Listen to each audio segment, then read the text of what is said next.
Bizim kızlarım var edi. Aruhan, Gülcahan, Lalahan деген kızlar. Bana bu kızlar gözümüz vaktimiz. Buған bir paçet hesabında yazgan şeylerimden okup bileyim. Kızlarıma, sizin әкеңіз бен Бейік Асқардай, менің давамышымсыз sizler жасталдай. Вақтыңызды бір Құдайдан тіледім, ықбалыңды Алла күліп өз ашқай.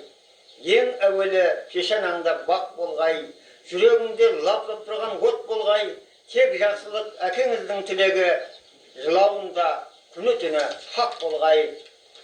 Мәдет тілі туған жерден халқыңнан, ілгір бол қырандай көрсе талпынған, сүрінбестен шыға берің шыңларға, білсеңізлер дуа артық алтыннан.